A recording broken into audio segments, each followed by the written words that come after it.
بسم اللہ الرحمن الرحیم۔ اللہم صلی علی محمد وآل محمد۔ سورہ مزمل مبارکہ قرآن پاک کی 73ویں سورہ ہے۔ اس سورہ مبارکہ میں 20 آیات ہیں۔ حضور نبی کریم صلی اللہ علیہ وسلم کا ارشاد گرامی ہے کہ جو کوئی اس سورت کو مصیبت کی حالت میں پڑھے گا، اللہ جل شانہ اس کی مصیبت کو دور فرما دے گا۔ دیدار نبوی کے لیے جو کوئی سورہ مزمل کا ہمیشہ ورد رکھے گا، وہ خواب میں حضور پاک صلی اللہ علیہ وسلم کے دیدار سے مشرف ہوگا۔ مشکل آسان۔ جو کوئی سورہ مزمل مبارکہ کو پڑھے گا، اللہ تعالیٰ اسے دنیا و آخرت میں خوش رکھے گا، اس کا افلاس دور ہوگا، اور جس مشکل کے لیے پڑھی جائے گی وہ مشکل آسان ہوگی۔ کشائش رزق۔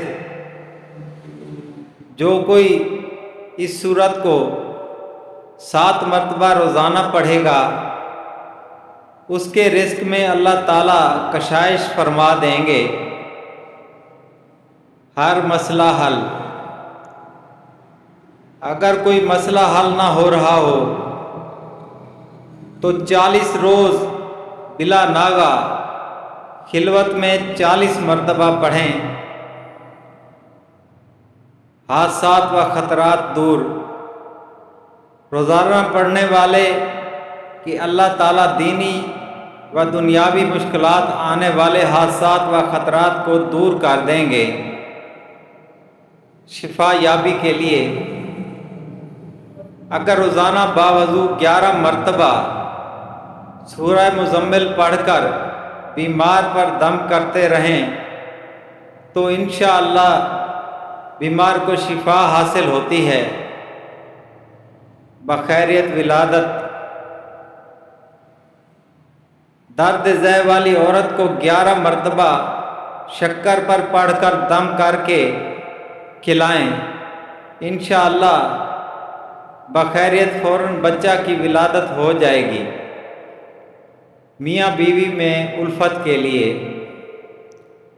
اگر میاں بیوی میں باہم اختلاف ہو تو سورہ مزمل 21 بار پڑھ کر کسی چیز پر دم کر کے کھلا دیں، انشاءاللہ دونوں میں باہم الفت پیدا ہو جائے گی۔ مصیبت سے امن کے لیے اگر اول و آخر درود شریف 3 بار اور درمیان میں 41 بار روزانہ سورہ مزمل پڑھا کریں تو اللہ تعالیٰ دولت سے مالا مال فرما دیں گے اور مصیبت سے امن میں رہیں گے انشاءاللہ تعالیٰ۔ جزاکہم اللہ۔ اب اس کی تلاوت کی طرف چلتے ہیں۔ بسم اللہ الرحمن الرحیم۔ یا ایہا المزمل قم اللیل الا قلیلا نصفه او انقص منه قلیلا او زد علیہ ورتل القرآن ترتیلا انا سنلقی علیک قولا ثقیلا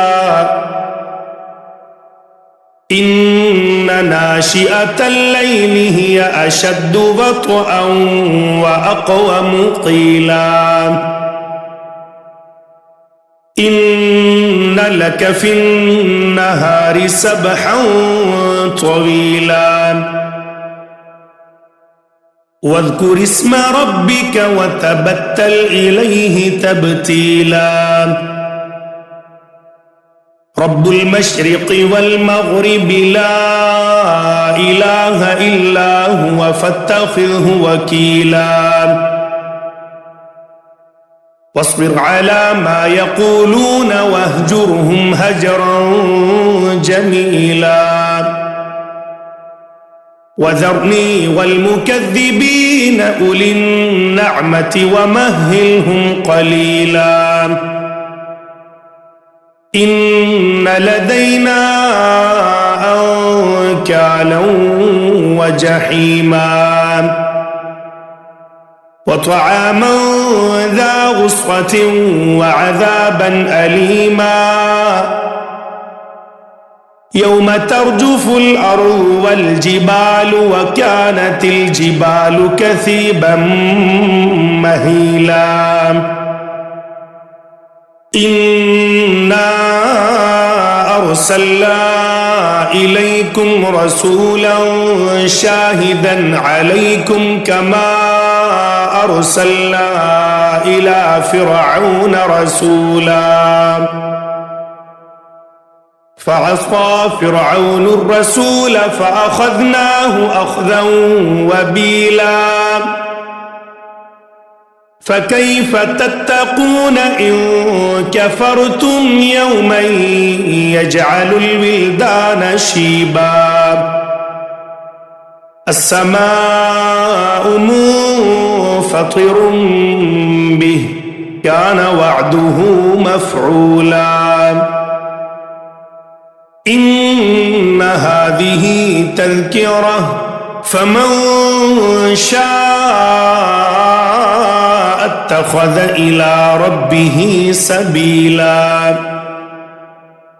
إن ربك يعلم أنك تقوم أدنى من ثلثي الليل ونصفه وثلثه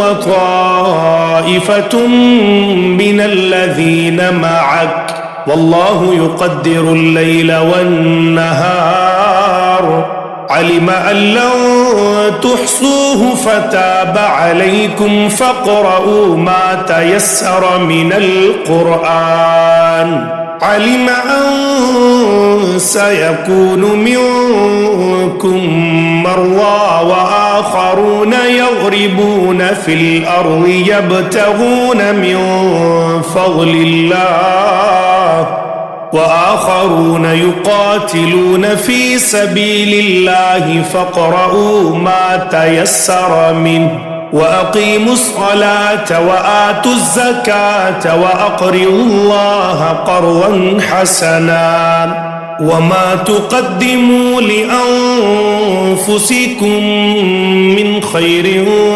تجدوه عند الله هو خيرا وأعظم أجرا واستغفروا الله إن الله غفور رحيم